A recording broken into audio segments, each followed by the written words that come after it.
Good evening everyone.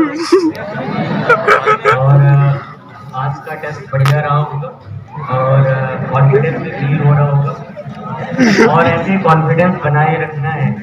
जिसको नहीं feel हो रहा है, अभी बहुत सारे टेस्ट हैं जिसमें वो अपना कॉन्फिडेंस लेवल बढ़ा सकता है। कॉन्फिडेंस बढ़ाने का केवल एक ही तरीका, अभी सर ने बोला कि अगर निगेटिव सोच रहे हो तो निगेटिव ही होगा। अगर कॉन्फिडेंस में, जैसे कि अगर हम सोचते हैं कि बायो में टोटल हमारे पास 90 क्वेश्चन है, 100 क्वेश्चन हैं, जिसमें से हमें 90 अटेम्प्ट करने हैं, तो हमें पहले तो जो हमें पता है कि हमारा जो सिलेबस है वो रेस्ट्रिक्टेड है और एनसीईआरटी बेस्ड सिलेबस है। तो पहली चीज़ तो हमें जो एनसीईआरटी टेक्स्ट बुक है उसको अच्छे से पढ़ना है। पढ़ने का मतलब केवल अंडरलाइन नहीं करना है, क्योंकि अभी तक जो एनसीईआरटी है वो रंग बिरंगी हो चुकी होगी, अलग अलग कलर से उसको रंग दिया होगा होली से पहले ही। लेकिन अभी क्या है कि केवल एनसीईआरटी की लाइंस को पढ़ना नहीं है, रीड नहीं करना है, साथ ही साथ एक कॉन्सेप्चुअल अप्रोच भी रखना है। क्योंकि आजकल जो जूलॉजी में क्वेश्चंस आ रहे हैं या फिर मैं बायोलॉजी की बात करूं तो क्वेश्चंस काफ़ी कॉन्सेप्चुअल और एनालिटिकल आ रहे हैं। हालांकि कॉन्सेप्ट एनसीईआरटी के हैं, लेकिन हमें कुछ चीज़ों को ध्यान रखना है। कहीं कहीं पे हमें एनसीईआरटी के कॉन्सेप्ट्स को समझने के लिए थोड़ा सा हमें आसपास के और भी कॉन्सेप्ट्स को समझने पड़ते हैं।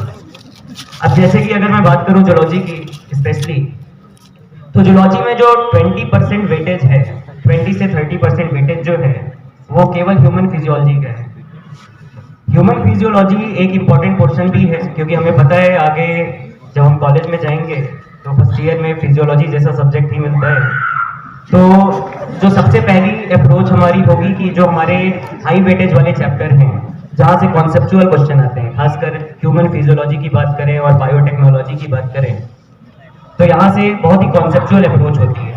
और बाकी जैसे कुछ चैप्टर्स ऐसे हैं, जैसे मैं बात करूँ एनिमल किंगडम की, या फिर कुछ और चैप्टर्स हैं जिसमें हमें केवल एनसीईआरटी के एग्जाम्पल्स पे ध्यान देना है और एनसीईआरटी की लाइंस पे एज इट इज ध्यान देना है। लेकिन ह्यूमन फिजियोलॉजी, इवोल्यूशन जैसे टॉपिक और बायोटेक्नोलॉजी जैसे टॉपिक जो कि हाई वेटेज वाले हैं, उसमें थोड़ी कॉन्सेप्चुअल अप्रोच रखनी पड़ेगी एनसीईआरटी के साथ साथ। क्योंकि एनसीईआरटी काफ़ी बेहतरीन तरीके से हर पैराग्राफ, उसकी हर एक लाइन हमें समझनी पड़ेगी, तभी हमसे क्वेश्चंस हो पाएंगे। जैसा कि अभी हमें पता है बायोटेक के इस बार 8 से 9 क्वेश्चन आए थे, और बायोटेक में अगर एनसीईआरटी को अगर कॉन्सेप्चुअली अच्छे से पढ़ा जाए, और सबसे इंपॉर्टेंट चीज़ है बायोटेक में पढ़ने के साथ साथ उसमें जो डायग्राम्स हैं, जो हमने क्लास नोट्स है उसमें जो डायग्राम हमने बनवाए हैं, तो पैराग्राफ पढ़ने से अच्छा है कि उन डायग्राम्स के बेसिस पे उन सारे कॉन्सेप्ट्स को समझा जाए, ताकि वो चीज़ें क्या हो जाए, आसान हो जाए। और रही बात पॉजिटिव अप्रोच की, तो अभी मैंने कहा है कि पहली चीज़ तो कॉन्सेप्चुअल और एनालिटिकल बायोलॉजी आजकल पूछी जा रही है, और थोड़ा हमें एनसीईआरटी को ही लगभग 100% हमें एनसीईआरटी पे ही फोकस करना है, 100% फोकस करना है। और थोड़ा हमें प्रीवियस ईयर क्वेश्चन पेपर को सॉल्व करना है, प्रीवियस ईयर क्वेश्चन पेपर्स, और एनसीईआरटी एग्जाम्पलर को भी सॉल्व करना है। एनसीईआरटी एग्जाम्पलर को भूलना नहीं है, क्योंकि एनसीईआरटी एग्जाम्पलर से एज इट इज क्वेश्चन जो हैं हमारे एग्जाम में पूछे जाते हैं। तो NCERT exemplar, previous year question paper और हमारी जो एनसीईआरटी की टेक्स्ट बुक है या फिर जो क्लास नोट्स है, तो एक बार तो एनसीईआरटी के चैप्टर्स को रीड करो। रीड करने के बाद फिर नोट्स को रीड करो। फिर अगर तुम्हें लगता है कि नोट्स में कोई पॉइंट अगर रह गया है या फिर कोई ऐसी चीज़ है, तो उसको वहीं पे मेंशन कर लो, क्योंकि नोट्स से चैप्टर को पढ़ना काफ़ी आसान होगा और कम टाइम में हम ज़्यादा से ज़्यादा गेन कर पाएंगे। क्योंकि जो एनसीईआरटी है उसको हम लोगों ने काफ़ी फ्लो चार्ट के फॉर्म में और चीज़ों को थोड़ा सा सिंक्रोनाइज करके हमने नोट्स में लिखा है। तो कोशिश ये रखना कि ज़्यादातर हमारा जो फोकस हो वो एक बार चैप्टर को एनसीईआरटी से पढ़ने के बाद फाइनली जब हम रिवाइज करें तो प्रॉपर हमें नोट्स को ही फॉलो करना है एनसीईआरटी पढ़ने के बाद। क्योंकि तुम्हें भी पता है कि हमने नोट्स को करने के बाद एनसीईआरटी भी रीड करी है, तो एनसीईआरटी रीड करी है तो इतना पता चल गया होगा कि नोट्स में वो सारी चीज़ें हैं जो भी एनसीईआरटी के कंटेंट हैं वो हमने वहाँ पे मेंशन कराए हैं। और नोट्स करने से सबसे बड़ा फायदा ये है कि टाइम बचेगा और जो कॉन्सेप्चुअल अप्रोच है वो एनसीईआरटी के प्रति बनेगी। और दूसरी इंपॉर्टेंट चीज़ है कि सबसे बड़ी गलतफहमी ये होती है कि हमें लगता है कि बायोलॉजी आती है, लेकिन तुम्हें भी पता है अगर तुमने पेपर दिया होगा तो जब कॉन्फिडेंस रहता है कि बायोलॉजी आती है और जब आंसर भी आती है मैच करते हो तो कहाँ 80 सोचते हो और कहाँ 55 तक आके रह जाते हो। इसका मेन रीजन ये है कि सबसे बड़ा एनिग्मा ये है कि बायोलॉजी आती है। बायोलॉजी इसलिए आती है क्योंकि फिजिक्स और केमिस्ट्री से थोड़ी ज्यादा आती है और कोई रीजन नहीं है। लेकिन तुम्हें ये पता होना चाहिए कि 50% जो सिलेबस है वो बायोलॉजी का है और 50% सिलेबस अगर बायोलॉजी का है तो जाहिर सी बात है सिलेक्शन में बहुत बड़ा रोल प्ले करता है बायोलॉजी, तो इसको अंडर एस्टिमेट करने की जरूरत नहीं है। जैसा कि इस बार का क्वेश्चन पेपर था तो ज्यादातर क्वेश्चन स्टेटमेंट वाइज थे और असर्शन और रीजन वाले क्वेश्चंस थे। तो स्टेटमेंट वाले question as it is NCERT की लाइंस थी, उसमें हमें करेक्ट इनकरेक्ट बताना था। और अगर तुम एनालाइज करो इस बार के पेपर को तो तुम्हें ये पता चल जाएगा कि पिछले 5 सालों में जो पेपर आए हैं उसी के बेसिस पे लगभग 60% क्वेश्चन इस साल थे। पिछले 5 साल के जो पेपर हैं अगर तुम एनालाइज करो तो उसी के आधार पे इस साल 60% क्वेश्चन रखे गए थे।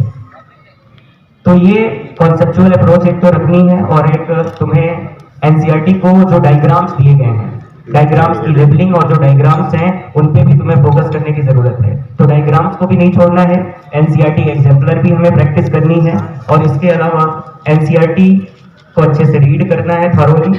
उसके बाद हमें नोट्स पे आना है पंगली। ये सारा काम हमें 1 महीने में कर लेना है ताकि लास्ट टाइम पे और जैसे जैसे डीडीएस में जैसे जैसे सिलेबस हमारे मेंशन हो रहे हैं जूलॉजी के वैसे वैसे ही चैप्टर्स को टारगेट करके एज इट इज तैयार करना स्टार्ट कर दो। और अभी से स्टेप बाय स्टेप, मैं ये नहीं कह रहा हूँ कि 650 नंबर ले आओ, 650 नंबर 7 मई को ले आना है, 7 मई को। उसके पहले तुम्हें देखो कोई भी चीज अगर होती है तो स्टेप बाय स्टेप होती है। तो अगर 400 नंबर आ रहे हैं तो 450 कैसे आएंगे, फिर 500 कैसे आएंगे, फिर 600 तक कैसे पहुंचना है, उसके लिए क्या करना पड़ेगा, हमारी मिस्टेक्स क्या हो रहे हैं पेपर में। तो ये डीडीएस तुम्हारे लिए सबसे इम्पोर्टेंट फैक्टर रहेगा। तो क्या क्या चीजें मिस्टेक्स हो रही हैं यहाँ सीखना है, उन टॉपिक्स को फिर से हमें एनसीईआरटी से कवर करना है।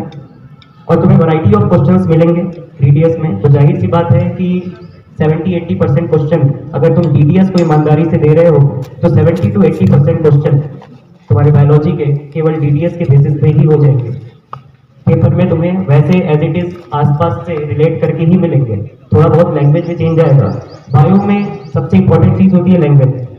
अगर लैंग्वेज समझ में आ गई तो फिर क्वेश्चन हो जाते हैं, अगर लैंग्वेज समझ में नहीं आई तो फिर क्वेश्चन अगर थोड़ा सा भी ट्विस्टेड है तो वहां पे गड़बड़ हो जाता है। तो लैंग्वेज कोशिश ये करो जब एनसीईआरटी पढ़ते हो और जब क्वेश्चन सॉल्व करोगे तो तुम्हें समझ में आ जाएगा। और इन सारी चीजों पे, और आजकल क्वेश्चन कुछ ऐसे आए थे जिसमें 2 ऑप्शन करेक्ट थे पिछली बार। अब उसमें पूछा था कि मोस्ट अप्रोप्रिएट आंसर क्या होगा। और कभी कभी जब हम पढ़ते हैं तो हमारे पास कभी कभी ऐसे क्वेश्चंस भी प्रीवियस ईयर में मिल जाते हैं जहां पे 4 ऑप्शन दिए होते हैं और 3 हमारे एनसीईआरटी में कभी थे ही नहीं।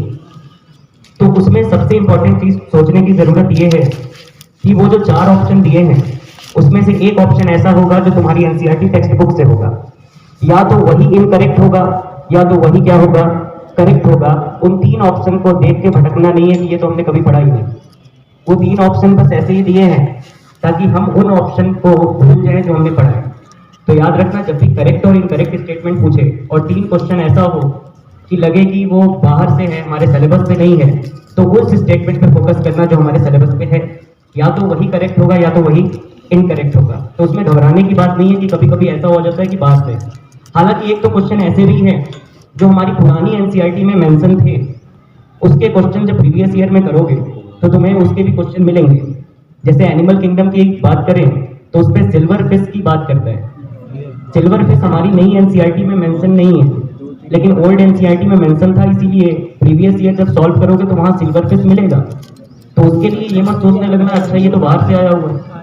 उस समय जो एनसीईआरटी में चीजें मेंशन थी उस समय उस टाइम पे पूछा था, लेकिन अभी जो हमारी न्यू एनसीईआरटी है उसके हिसाब से हमें चलना है और प्रीवियस ईयर क्वेश्चन पेपर को भी साथ में करना है, एनसीईआरटी एग्जाम्पलर करना है और ये सफिशिएंट है।